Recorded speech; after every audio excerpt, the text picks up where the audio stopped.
Good evening for our viewers and listeners. Welcome to 954 Miles of Conversation. This is William T. Vaughn. I am your CEO, founder, and host, and I have special guests on here. Greg Mobley, a guest from Little Rock, Arkansas. He ain't no stranger to the show, y'all. He's not a stranger. Been on a long time, but I'm glad to be here. Thank God. It's a blessing. It's a blessing to be on somebody's media. This is episode 5. This is actually one of those things that I'm trying to do something different this year. I always have phone conversation with people, and we get on the phone. We have these conversations. So I'm just bringing that phone conversation to my podcast now.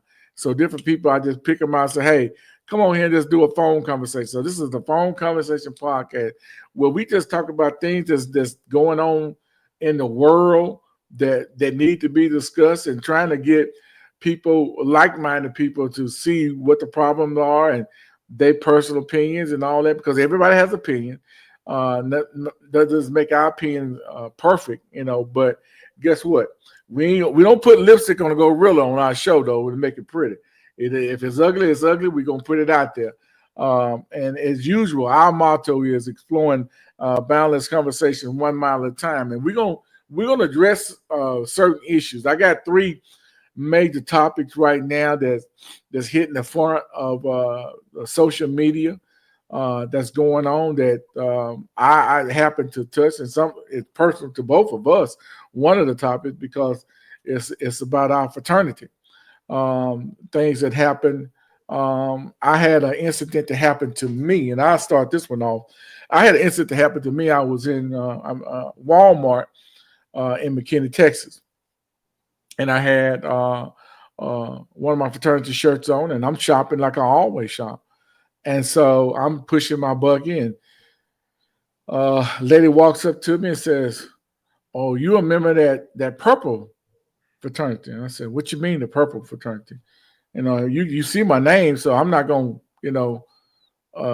add into that. So, and I could tell it wasn't a good wasn't gonna be a good conversation. And so she says to me, "Why did y'all do that, young man, like that?" And I at the time, I didn't have an idea of what she was talking about, because I just didn't know at the time.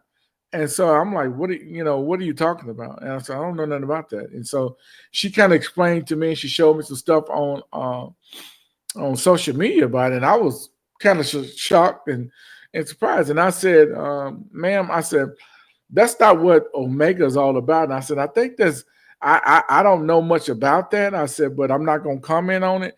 I said, until I find out more about it. But that's not Omega. I can tell you that. That's not Omega. That's not what we're all about. And so I'm trying to explain our community projects and what we do in the community, and the scholarships that we give out, the 100 things, the 10,000 things that we do in this country for our communities and for each other as a brotherhood.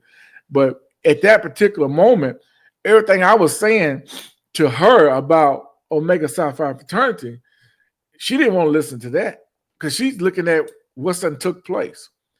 And don't get me wrong, I don't defend what's wrong, but I got to defend a fraternity that I've been blessed to be in.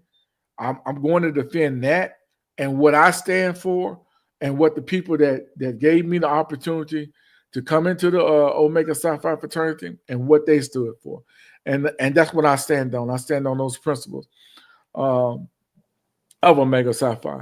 And so I tried to explain that to her as great deeply as I possibly could. But as I learned more about the incident, it kind of saddened me, because as a former Little Rock Police Department, as a former detective, Greg, my detective skills gonna pop in, and I'm gonna start looking into things a little bit differently and thinking on it on the outside. And I didn't like what I see. I didn't like what I read.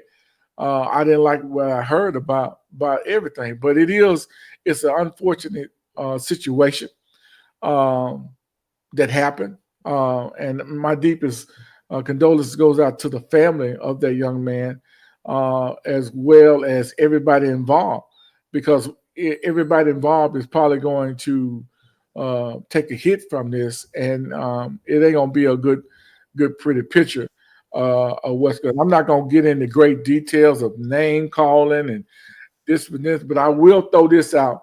I have to say this about my district rep, um, Van Newborn. He has done a great job. I commend him. The board of the district of Omega Psi Phi, our fraternity, our district, um, Petro Washington, the first vice DR.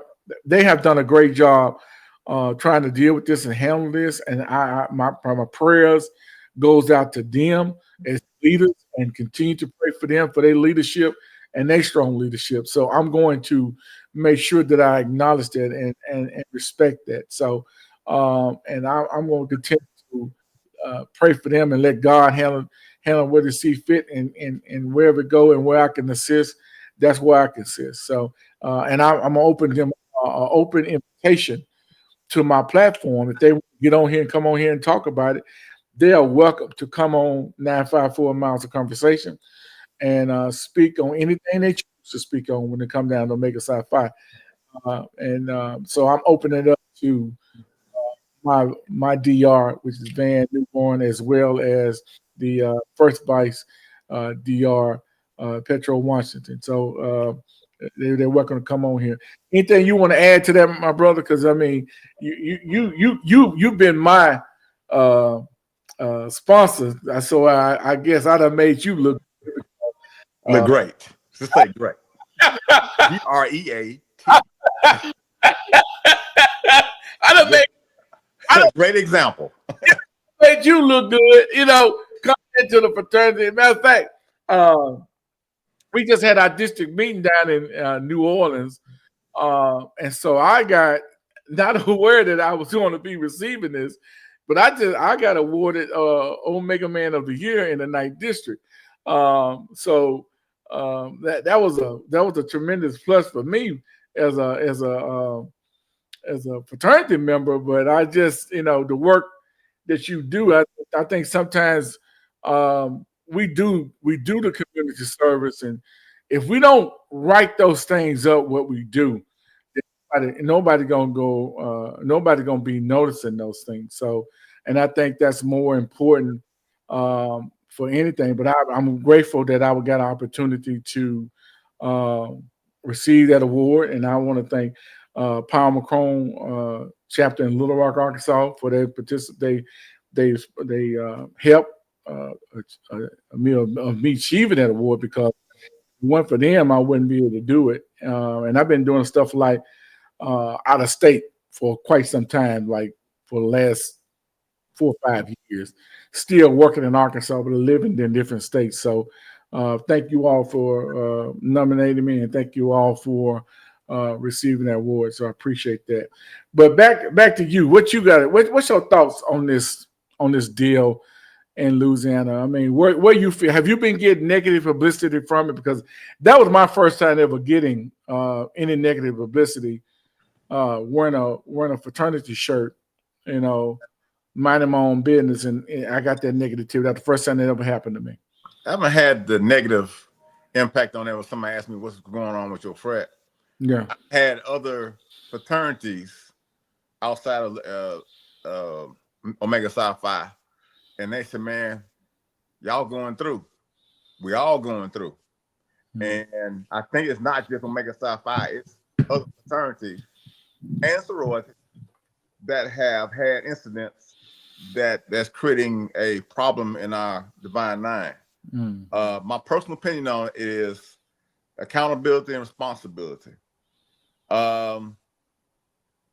Just generational also. When I say generational, I see, and being a school resource officer in schools, I see the generational breakdown where these kids are not, and I say young adults, are not being responsible and accountable. They don't know what that is. I think they want to be seen with the likes, and they want to be acknowledged as that hardcore or what they did. And that's what's creating a problem in our society within the Divine Nine also. We got to get back to teaching these kids the young adults and the young adults some structure on that. We see that in the community growing up. We see the wolf pack mentality. We see these fights come on our social media, especially in Little Rock Hood News, where several jumping on one. Yeah.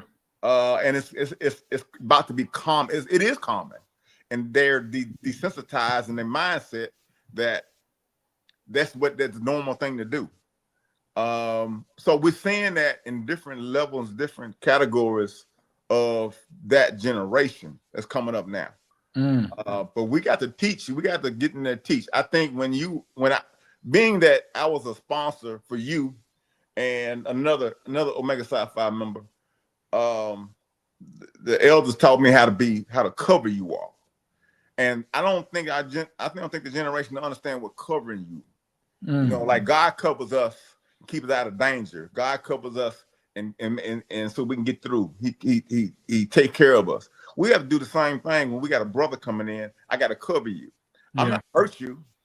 My thing is to cover you, so to educate you, to guide you, and when you're in some trouble situations, I got to be there to help you. That's covering. And I don't think the young generation understand what that means.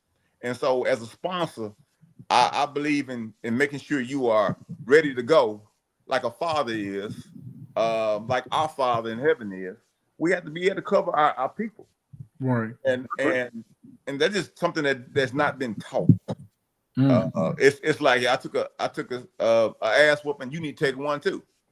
Wow. And that's not right, and that's not fair. No. And this is what we're seeing now. I got beat down to get in this organization, so you're gonna get beat down. Or it's a power play. It's a power situation where I got power over you because you want this, and it's more bullying in what they say in the schools. But it's a power play. You want to be like me and have these letters. You got to go through what I want you to go through. It's a power play. So this is what you got to get through. Well, I mean, we talking things that's happened years and years ago before you and I even got there. But things have been in place to address that to where that's no longer should be happening in our organization. I mean, we have policy in place. We got hazing policies in place. We got all these mechanisms in place to keep this from happening. But I know you can't watch everybody. You can't be there to everybody at the same time. But there's things in place to deteriorate this. That this is no longer allowed. Maybe if it happened 45, 50 years ago, I mean, I can't say nothing about that because I wasn't existing at that particular time. I can say this. I always said if I had an opportunity to speak to our founders, if I had an opportunity to speak to them, my question would be to them, how many years do you have to serve your community and your service? Is there a year on your service? Is there a limit on your service? I would wonder what those founders would say to me about that, because I think when I first came in, it was preached to me, and you kind of put that into my mind about service, putting service first, putting your community first, putting everything you do involving your community, find out what you can provide for the community, and push for that. And one of the things that I did, I was in the educating children, so scholarship was my baby. I was like, hey, that's why I ran Achievement Week for at least almost 7 years since I crossed. And so I'm still doing. I turned it over to someone else, but I'm still helping. Yeah, I'm still helping. I'm living in McKinney, Texas, and I'm still working in the state of Arkansas. Little Rock is always going to be home. Arkansas is always going to be home. So I'm not going to ever stop working home and doing things for my chapter. But we have to get to a point to where the services, if we're going to talk about the service and what you can do for Omega and what's important, that's what I would really want to ask the founders one day, if I could ask them. Is there a time limit on? Because I think some people get to the point they get stagnant and they don't want to, they just fall to the wayside and they want to let somebody else do it.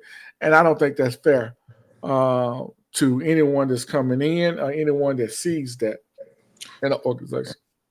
I just think that, working with kids for 30 years, teenagers for 30 years, I've seen the change myself. I experienced the change.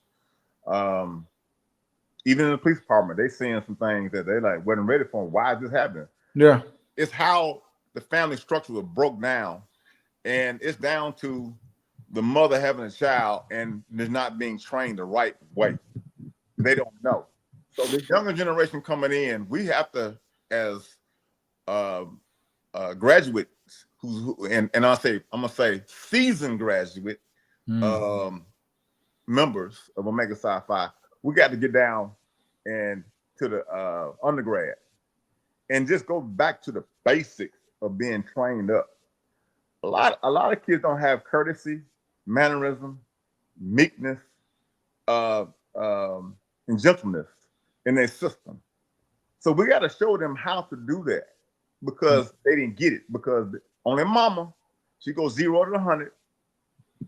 Not no daddies around, not no uncles around. They prehistoric too. Mm-hmm. And the aunties are the only ones around, but they just don't know as well. This is what we're seeing, and we got to get back in the structure. I think that we need to spend more time as a grad chapter in the undergrad chapter to teach them from the ground up, then teach about Omega. So you won't have those liabilities that you have. And it's a wolf pack mentality out here. Yeah. Now we seeing, I just saw it on CNN that the trial for the Omegas who were stripped of their membership down in Memphis, it started today. The 3 Omegas. That was a wolf pack mentality, but it's a generational thing, and they think that's acceptable, but just beat somebody down and then walk away with lights to be accepted in society. Wow. So we got to get a ground root. I mean, you and I came from the Generation X generation, and we were trained up how to survive out here. Education, we were trained up, but these kids don't have that. They don't have that structure. They don't have that church in them. They don't have the parents that's expecting a whole lot from them and then doing it, and then repetition. They don't have that. They just surviving. They just don't want to go what they see. And basically it's the media. It's social media that's killing them. It ain't but a drug. And that's what they surviving on. Wow. And I mean, you and I having conversation right now, like you and I when we talk on the phone. So this is what we having. We talk like this on the phone. So, I mean, I think I was in Arkansas when I saw where this shooting happened in Conway. Yeah. And when I saw that, I heard it on the news, and I was like, wow. Every year, something like this happens. If it's not Arkansas, it's somewhere else in another part of the country. But every year, Greg, something happens where, they gather up in a location, they think they're having a good time, and then next thing you know, it's gunplay. It's gunplay, and it's unnecessary gunplay. But the video that I seen on the internet, when I see them guns, they chant with guns in their hand, and I see the crowd around them, and I'm like, run, move. I'm saying move to a video that I know they can't hear me. It is time to go. Why are you sitting there waiting on the bullets to start flying and you playing Russian roulette with your life? I don't understand that. I just don't understand that. I can get my observation. But before I was a police officer in '94, I worked with gang members as an at-risk program through the city of Little Rock and Placer County Juvenile Services. And it was, when I saw that, I just saw something different. Back in the day, nobody went and got their guns until they was going to get somebody, and they was passed out. They were organized. And then they got rid of the guns when they finished what they were doing. But just to see women, young ladies, and they standing around on a song. We've had many songs in the last 30 years on your set or whatever, on your this and that. Yeah. And they come out and they jumping and around, but I don't know what the song was. But to see that with guns like that, I just call that renegade mentality. Because there's no organization. Why you get your guns out and then you get a bunch of females jumping around with guns in their hand, and you know they're not trained like us. They don't put their finger on the outside. I know. That finger go on the outside of the trigger area. But you got somebody and you don't know who popped off, and then here comes somebody. Yes. Got them and then they shooting and everything.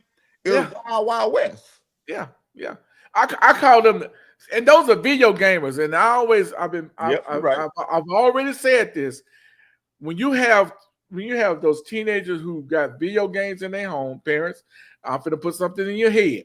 If you got a child that got a video game, and he got a violent game where he got to shoot, any kind of military game or whatever, those are your school shooters. And you're right. And I'm gonna say this too. Those are your school shooters. I'm gonna pick it back off. Yeah. Before I left school, I wrote at least 6 reports of kids getting on the school district's website and looking up guns. And then the principal and I talked to the kid and I asked him, what game you like playing on video? Fortnite, Call of Duty, all these games with guns in it, and and gory shootings, and they're addicted to it. Yeah. So when they go to that level and they going on these video games, they're going to another level, looking for guns. Yeah. These new 3D zip guns they trying to build on a computer. Yeah. That is common now. It is going across the country like wildfire. Yeah. And parents need to check these kids and all the things they're trying to go into, because guns are easy. Guns show power to young men. And now it's showing power to young women. Yeah. And that's scary. Yeah. When I saw that video and I saw those young ladies out there, I was like, oh my God. Wow. I was like, and people I don't know if the video has been taken down, but I was like, I couldn't believe that it was some females had guns in their hands. It was females. The video's still up. Yeah. But as I talk to some of these young adults, some people I know that's in that age group from 18 to 25, and I asked 4 of them, young men. I said, you come across any young women with guns? He said, all these women got guns out here. Wow. All the young ladies got guns. And I said, okay, I know young men carry. He said, but they are carrying now. Girls are carrying. They've been carrying because the boys will give it to them. Hey, when police come and hold my gun, they ain't gonna search you, they're gonna search me. Right. Now they are buying guns, 100 going north. Wow. Man, I mean, we could talk about on this, you know, if we was on the phone, we'd be ripping and ranting. We could talk about this all day long. But I'm gonna jump to another. Shannon Sharp. Wow. Man, what is going on with Shannon? I mean, he has a, great NFL player, has everything going for himself, but his personal life is catching up with him. And I think everybody has a personal life and a personal past or whatever it may be. Ain't nobody perfect. Ain't nobody perfect. But when you're in a limelight like that and you are a target for certain things to happen to you, you have to be more discreet and really pay attention to who you deal with, how you deal with, and how you move. What's your thought on his incident? Well, I'm gonna say this: for a 56 going on 57-year-old man, his pleasures has destroyed his credibility. Now, the first time he got caught accidentally, was on whatever social media he clicked on. Oh, he got away with that one. And then you know what? It sounded so good that marketers came to him like Roe enhancement, gave him a deal. Oh my God! I think he got uncomfortable with that deal. I think the conversation and the people around him, the circle he had, that he was listening to, and he blew up with that. Wow. And so my personal opinion, I mean, sometimes when you go to the top, you're not sober minded. You're not sober minded. You don't have that third eye watching out for things, and you know, and I know we've seen it in police officers and people we have guarded over the years. And the pleasures. When you get the money to have the pleasures, they come. And then you're gonna find yourself in a bad position. So the deal is, he knew better. He knew better by the age group. What do you got in common with this 19, 20-year-old female? And she was white. And I have to say that because this is America where we're living in. What you doing with that when you making millions and millions? Just got a new contract. I'm just sorry. He made a bad decision. You know what? Like I said, we're not throwing salt on him. But I do wish him to get out of this. To get out of this. Yes, and where to get out of this with you know, just to survive the rest of his days. Yes, yeah. And but people, and I'm not talking about Shannon, but you got a lot of young people out here, and Shannon apparently something's going on where his circle is not good. Because you got a circle, you got a friend, and you know, me and you whisper about things over the last 30 something years. Yeah. And I done told you, no. Sit down somewhere. Yeah. Don't do that. You know, real friends will tell you, man, don't wear that out, man. Don't wear it. Put something else on. Yeah. He doesn't have a circle. Oh my God! You got people who vultures are pulling from him. You got to have a good circle when you in that kind of business. You know, I'm laughing. I'm thinking about some things I've done in my younger days. Yeah. And I've had to hide up under the kitchen sink before, so I do understand certain things in your life you regret that you had to do. But but good prayer. Yeah, everything when you're in danger. But you got to be specific in your prayer. Now you got to be specific in your prayers. Yeah, don't be BSing God in your prayer when you're wrong. Be truthful about what you're doing wrong and say, "Get me out of here." And I promise I won't do it over here, but I do it somewhere else. Yeah. and I think that he's so invincible that all the money is coming at you. They say a man with so much money and wealth is going to lead to pleasures that's going to create some problems. Wow. And you got to be humble in your life. You know, you can't be out there doing anything and everything with everybody. Yeah, that's true. That's okay. Now, enough of Shannon. We're gonna get off of Shannon. But did you watch the draft this weekend? I surely did. Man, I you know what? I wanted to get this book. I forgot to get the book and have it on display, but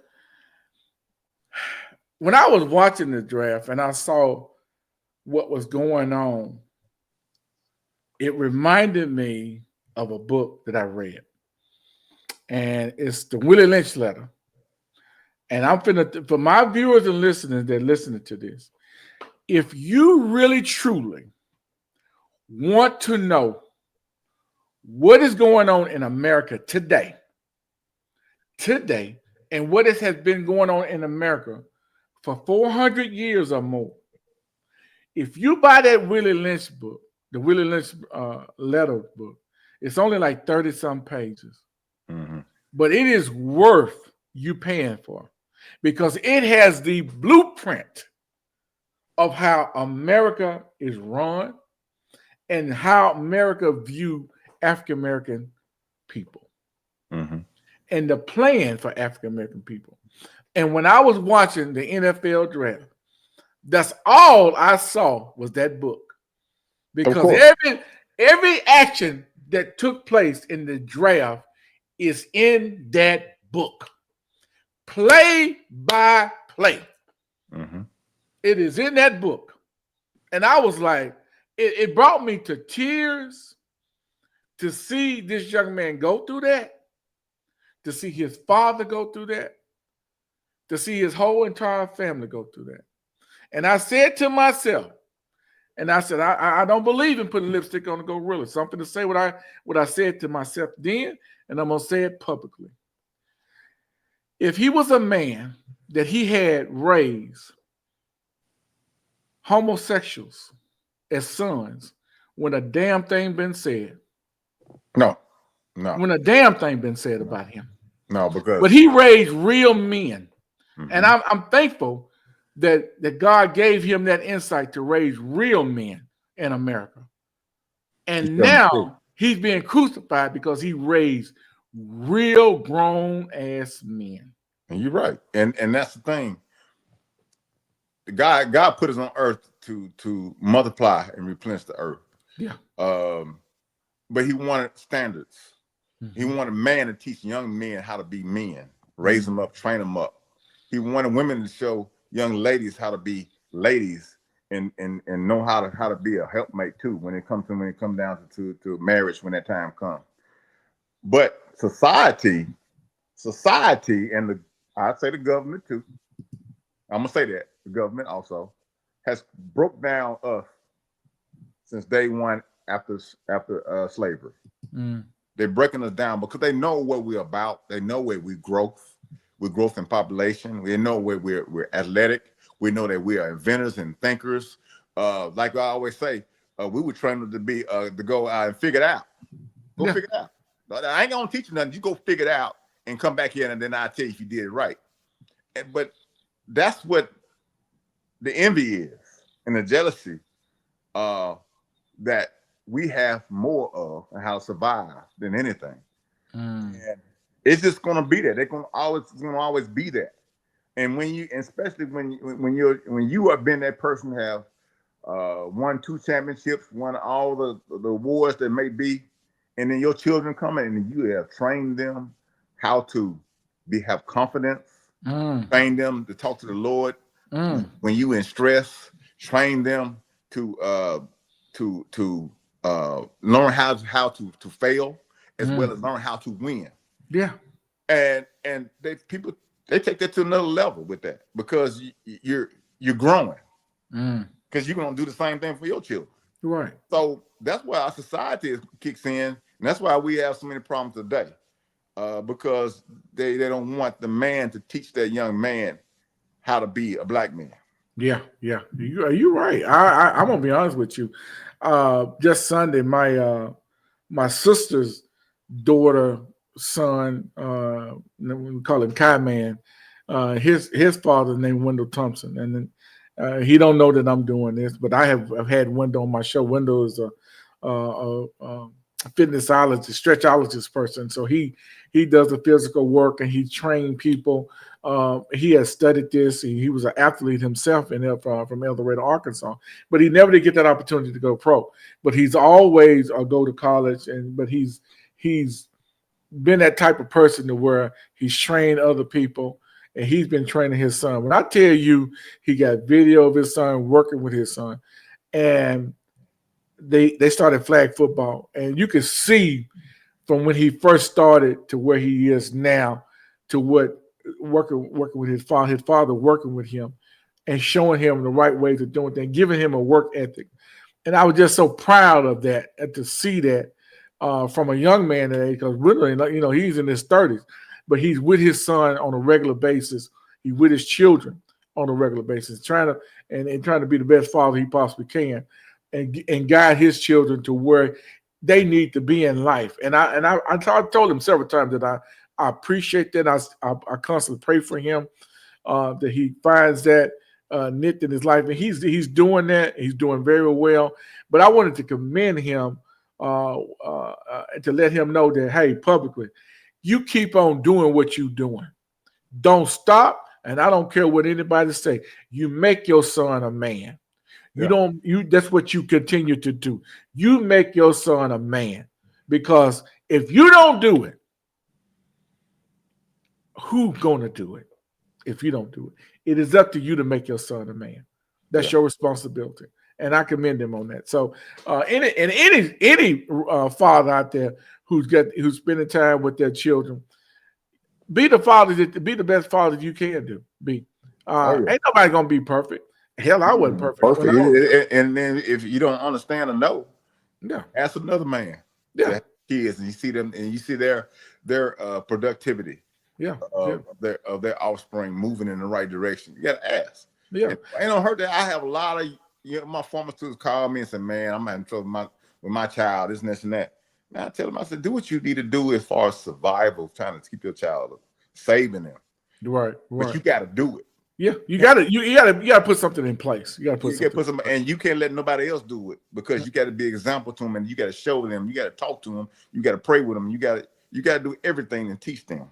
Yeah, You man. know, This is the first time I ever I think we talk on a regular basis, but this is the first time we ever had a conversation like this on the podcast.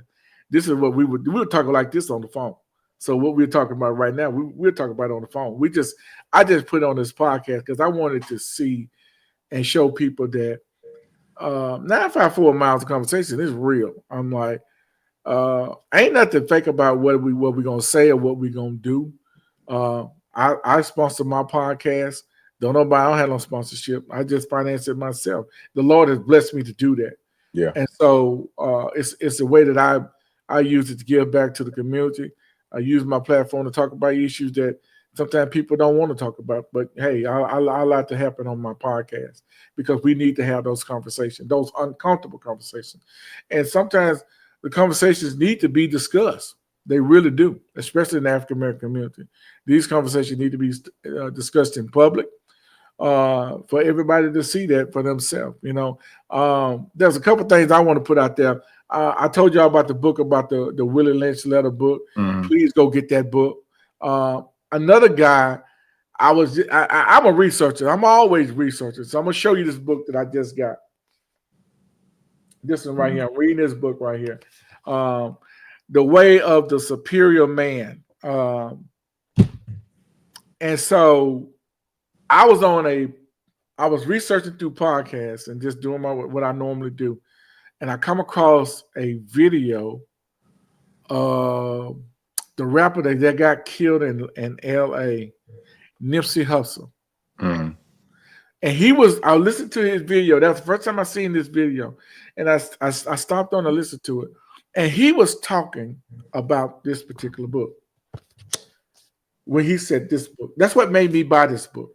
Was Nipsey. I bought it immediately. I did not hesitate.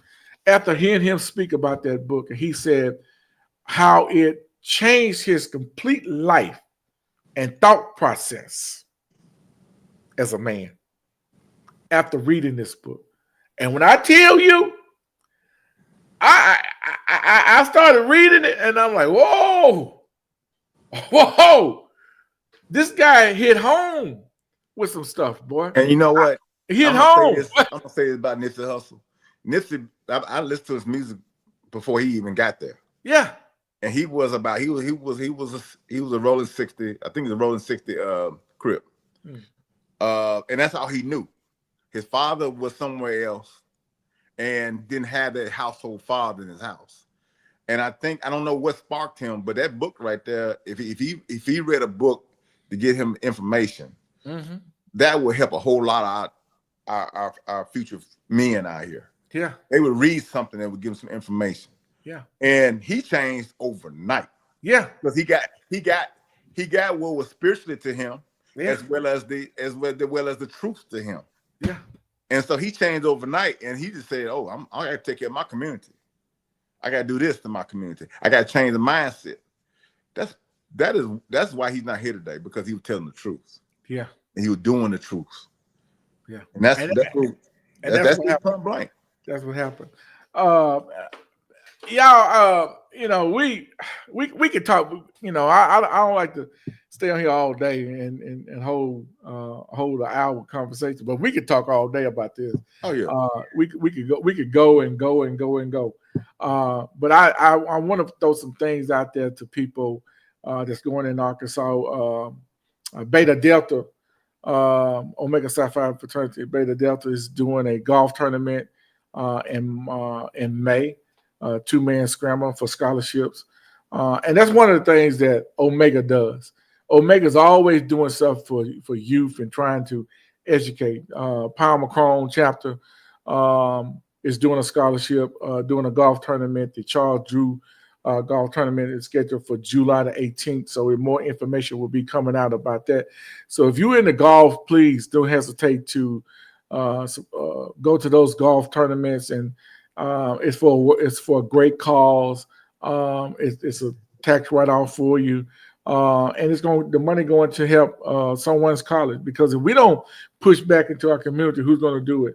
Because the government is taking everything away. They're taking everything away. Ain't gonna be a lot of money out there for kids to say they rely on the government to give them some money for scholarship. That ain't finna happen.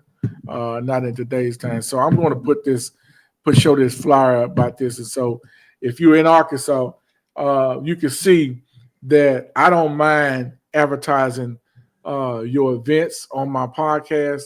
This is one of those events that's happening in the state of Arkansas. So this is the first one, the Harold Bailey Beta Delta Scholarship Endowment.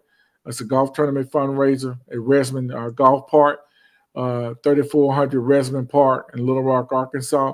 It has been, if you want to be a sponsor, if you want to register, or you just want to donate money, they got the QR codes on there, so you can scan this. If you see this podcast, you can scan this and use this information to support the fundraising scholarships of Beta Delta. Okay, but I just wanted to show that it's not just about us and the selfish. It's about giving back, and that's what Omega Psi Phi really does, is giving back into the community.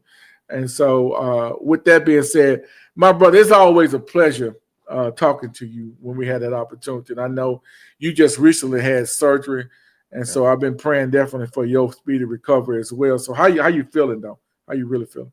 It's a day-by-day process. I'm feeling good today, and I'm still in pain, and I had my second hip replacement surgery.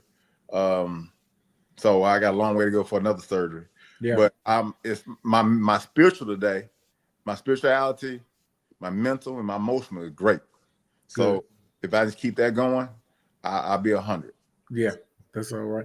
Well, I'm gonna continue to pray for you and for your recovery and your for good health. I know we have talked about retirement and all those good things, and I think God is going to continue to bless you in the right direction. Once you get your foundation, put things on paper. When you put things on the paper, I've always learned this. I got to get this to Pat Borkins. Mm-hmm. She always told me, said, Terrell, go put things on paper. William, go put it on paper. Read it back to yourself. And I've always done that when I'm in trouble. Even when I'm in trouble, if I'm not, I just put it on paper and read it back to myself. If it makes sense on paper, it makes sense in real life. And that's the truth. That is the truth. So with that saying, I wish you speedy recovery and good health to you. And as I continue to pray for my brother, like I always do. So this is like family. So it is. So brothers for Omega brothers. Okay? Yeah. Laughing brothers. Yeah. I think we got a long way to go because we didn't laugh for 32 years. And we can be in a room and look at each other, but I laugh. I think about something. Laugh and bring longevity. Oh my God. With that being said, I want to take the time for you to even though you recovered, for you coming on the show, doing this and just having this conversation today. This is episode 5. So I got to I'm gonna put this out here as soon as I get done here. And this has been a great show, been great conversation, talking piece. So I'm tremendously happy about what we just did, because it's been a great talking point today. So with that being said, thank you all for tuning in. Thank you for your support to 954 Miles of Conversation, and to my co-host, Christy. I know sometimes she has some things going on in life. She can't get on here, but guess what? I still love and always gonna be her brother. And so with that being said, until next time, see you. Peace out.